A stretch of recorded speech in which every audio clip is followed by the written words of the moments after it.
Hey everyone, welcome back to my channel, or welcome if you're new. My name is Jen and I am a homeschooling mom of 6. In today's video, I kind of thought I would keep it extra cash, just sort of talk about what our plans are for summer and homeschool related things. We are definitely not all-round, year-round homeschoolers. We live in Canada, and so we have all 4 seasons. They're all very distinct around here, and so we just look forward to summertime like nothing else. Summer goes by so fast as it is, and the warm weather and all of that, and so I really do enjoy kind of taking a carefree approach to our summers, not really having anything overly scheduled, not really having a plan for the day, and not making it so regimented the way the rest of pretty much the rest of the year is, you know, when we're in full-time school. So it is very casual around here, and honestly, from summer to summer, we've done, I would say on one hand, we do it similarly each summer, and yet on the other hand, we've had some summers where we've incorporated a lot more educational things throughout the summer months, and then on other summers we've done next to nothing. So I do kind of just play it by ear. Even if I do make a plan, again, I'm not strict about it. Really, it's just about enjoying the nice weather, getting outside as much as we possibly can. I also love the very spur of the moment things in summertime, even if it's just going to the park or, you know, going to grab ice cream, going for a trail walk, but it's just nice to be able to just do that whenever. And so my approach in summertime is that as much as I never 100% want my kids to be not learning anything, and I'll get back to that because, you know, it's easy to confuse learning with workbooks, textbooks, things like that, but honestly, you know, within the right environment, you know, your kids are technically learning all the time in so many different ways. And so I do want to foster that throughout the summer, but less time sitting at desks, more time exploring and all that kind of stuff. So I think for this year, my plan, we haven't even narrowed down our official last day of school as of right now. It's a Tuesday, May, what are we at? 16th. It was actually Mother's Day that just passed on Sunday. Side note, had a lovely Mother's Day with everyone. Honestly though, can I just say, I'm totally gonna be going off topic here, but can I just say that, you know, I'm at the point where my youngest is 6, my oldest actually in 5 days is gonna be turning 19. I'm going to have a 19-year-old. And so it's not that I didn't treasure it before or any of that, but especially this year more than ever, every time that we celebrate any kind of anything, having all 6 of my kids here under one roof means just so much more right now. I'm just relishing it and savoring it as much as possible. Mother's Day, everybody was here, celebrated with all my children, the husband, everybody. It was fantastic. We didn't even do anything we had a great day, but it wasn't extravagant. We went on a trail walk, got a lot of handmade presents, had a lovely dinner. Girls actually had recital pictures, so we had to run and do that. But all in all, just had a great family day, and I was just super thankful that everybody was here to celebrate. And actually on Friday, it was our 22nd anniversary, our wedding anniversary. As I'm looking at, sorry, if you see me looking off, I'm there's a window right here, and there's this huge bird that keeps just flying across the window, and I'm just what? Anyway, yeah, our 22nd, it just seems weird to even say that. Wedding anniversary, you know, my husband and I were saying it just does not seem like we've been married for 22 years. What in the world? We had a lovely day as well. We had actually kind of pre-celebrated the week before, but we ended up taking an impromptu beach trip, just him and I. We grabbed some food, we ate on the beach, watched the sunset, we chatted, we listened to music, we took pictures. It was just, those are the kind of things I just like. It's just those types of hanging out, chatting, just time. I like when it's things where I can actually take in the moment as it's happening. Do you know what I'm talking about? Where it's like low key and I can just sort of savor what's happening while it's happening. So there's been a lot going on. All that mixed in with as we're winding down school. So like I said, we're in the middle, about the middle of May. We usually finish school here sometime in June. I don't have an actual date. Mid to end June-ish. I'll have to look at a calendar and see. Just a few weeks left of school, and the kids are, we've actually finished up a few things already. Some of the curriculum we have doesn't go the full school year. There's also a few things that they've done multiple levels of. A few things we've already finished, some spelling we've done, Wordly Wise we've finished, Fix-It Grammar we've finished. One of my kids finished their Good and the Beautiful. Yeah, we're winding things down. In terms of summer, I think I will talk about the things that that we tend to continue to incorporate throughout the summer very loosely. I would say like 2 to 3 times a week, and that's, like I said, if it doesn't happen, it doesn't happen, but that's kind of what I'll have in my mind. In a typical week, try to fit these things in 2 to 3 times a week, no more than that, and just really just fit them in when we can. I don't want our schedule to revolve around these things. It's more the other way around. During the summer, fitting in these things amidst all the fun of summer. I'm just gonna show you a couple of, these are a couple of workbooks that I've had on and off for years and years, like different levels of these, but these are the really easy to get. They're not expensive, kind of are a refresher slash review slash if you want to kind of get them looking to the next year even. These are great for that. I have 2, well, I have a K, a pre-K, and a 4, I think, a level, yeah, a grade 4. But these go up all the way to high school. These are just the ones I grabbed. And I got all these from Costco. You can get these, I'm sure you can get these online, but they always have a variation of these at Costco. I haven't actually checked, but usually right around this time, you can go in and get these at Costco, and they're all roughly between $8 and $9 a book, which is really great for how much you get. So there's this one, which is the Comprehensive Curriculum of Basic Skills. This is the level K. Again, I'm not so much focusing on the level, but these types of books, they're not like be all and end all of curriculum. You know what I'm saying? I don't use these as core curriculum for anything for the kids. These are just supplemental, but these are the kinds of things that are great for summertime learning because they cover an array of things. So for instance, in this K level, basic skills, reading, math, time, money, and thinking skills. So, and it's so colorful and there's so much stuff in here. We've already pulled, I just kind of pull sheets. I don't necessarily make them do it in order. I'll just grab a couple and they can do them because they usually don't take very much time, but there's like almost 500 pages in here of worksheets. So this is another one that we have used before. Now this one is Canadian, just because that's what we happen to have here, but this is the Canadian Fundamentals by Canadian Curriculum Press. This is the pre-K version, again, just to give you an idea, but this was from Costco. 200 plus activities, plus it comes with some stickers. And again, it's just colorful. You know, it's like that fun, just kind of fun learning. So there's that one as well. These again are all from Costco.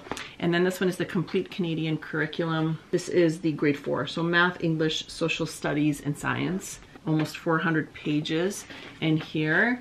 And even though like we're getting into the upper grades, I find these are all still very colorful, very interactive, short little lessons on things. I've done both ways where I've used these to just sort of, with whatever level they're at, added in some extra things in the summertime, some things that maybe they didn't get to or things I wanted to make sure that they didn't forget. And then I've also done it the other way around where I've gotten the grade that they're going to be going into and I have them start some of those things. So, and excuse me, we've all had a little bit of a cold, so I have the whole raspy throat thing. But yeah, it has math skills, money skills, writing, just all of that, geography, all kinds of things. So if you're just looking for something like that, and again, I do the same thing. I just pull sheets out of these and have the kids do them from time to time. Another great one too is the Critical. This is the Evan Moore. I think I got this from Christian Book, but I know Amazon sells these as well. This is the Evan Moore Critical and Creative. There's like writing skills, there's geography, there's even like languages and stuff. So they're just little activities for them to fill in, like putting the pictures in order, or they'll give them a little lesson, a little mini lesson on something, and then they have to answer some questions, maybe draw a picture about it. All of these, this is the grade 1. I think it goes to grade 6 actually, I think, in these books. So those are just a few of, if you want to do some worksheets. Sometimes they've been outside all day or it's hot outside, and you know, maybe it's not that big of a deal to sit at the desk and do a couple of things. Again, this is not going to take very much time. We do utilize those, and I probably will. I'll probably head back to Costco, maybe grab a couple more. If it's a rainy day or everybody's kind of just had enough of being outside, we need just some time fillers, I'll do something like that.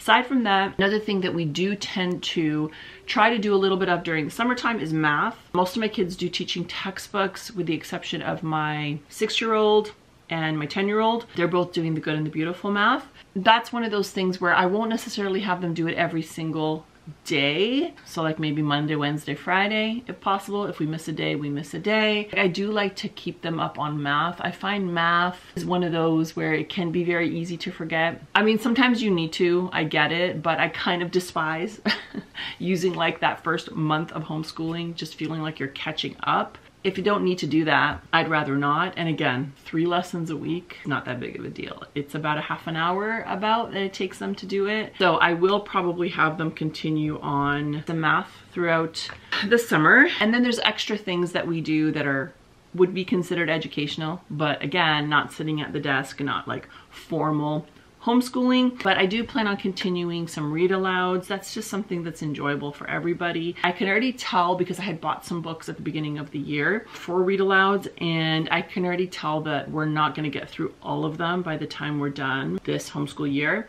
So I will probably just carry them on through the summer and do read alouds. I mean, they're great. Like I said, everybody loves it. It's a great time to kind of settle down if you're inside anyway, or even if you're outside, take it to the park, in the backyard, whatever.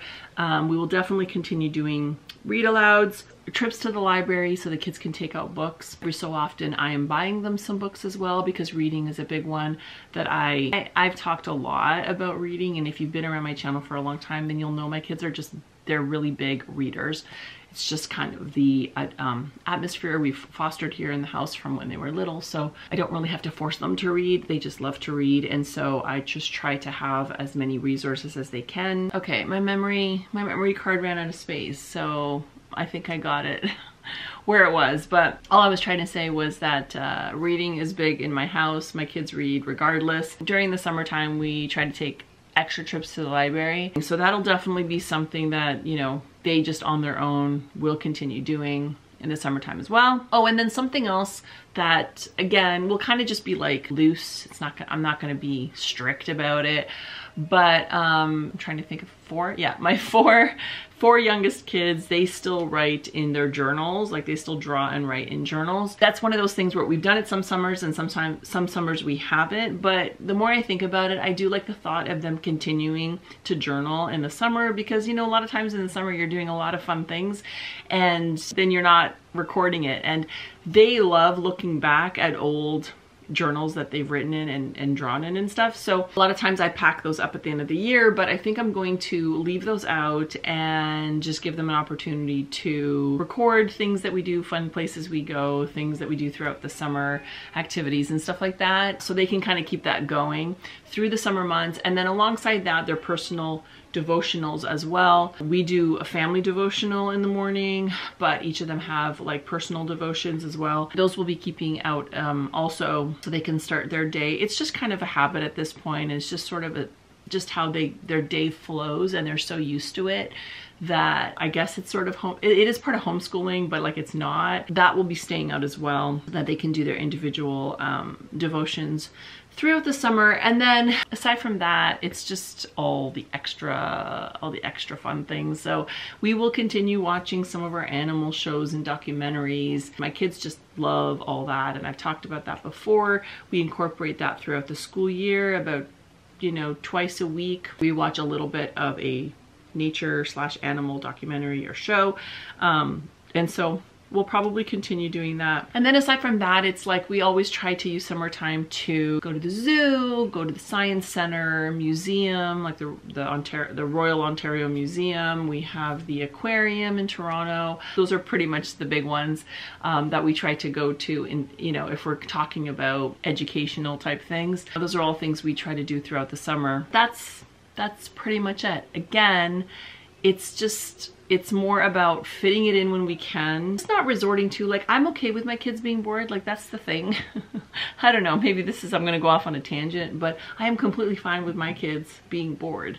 And it's not very often, I will tell you this, I sort of feel like I'm at this point in parenting, like, you know, I've just been parenting them long enough. They're at an age where they just know, they know how it goes, and they just know that we are just, my husband and I are not the kind of parents, I mean, we do things with our kids, but I'm just saying that, like, we're not the kind of parents that feel that we need to be entertaining our children all the time or giving them something to entertain them all the time. It really is true that when they're bored, when they think they're bored or they say they're bored, that is when they're usually the most creative. So, you know, we have lots of board games around, puzzles, crafting supplies, obviously outdoor things, chalk and all that kind of stuff. But like, as long as they have access to those things, again, we have a library of books, like within our own home, we have shelves and shelves of books. We buy them books. Like, there's really no reason for them to say they're bored, and they always eventually find something to do. And I especially like to see that in the summer time, just because our homeschooling months are a lot more regimented, and between homeschooling and also extracurricular activities, a lot of their time is kind of already accounted for. And so will we do screens? Of course we will do screens. There's nothing better than a midday, it's too hot to be outside summer movie. Like, that's my favorite. We also have a projector that we will set up, like we set up on the porch, not the porch, the deck, the backyard deck, and we will watch outdoor movies, which are like so fun. So yeah, we do all that stuff, but honestly, I like just kind of giving them the opportunity to find things to do. And that's really the only plan I have. That's the only concrete plan I have for summer. So yeah, that's pretty much it. And of course for me, I will be planning for next year. So many people have already put out curriculum videos and stuff, and I'm just being honest with you, I have I have an idea of some things, because some things I already know we're just going to continue the same curriculum, but like, I haven't even gone on and looked.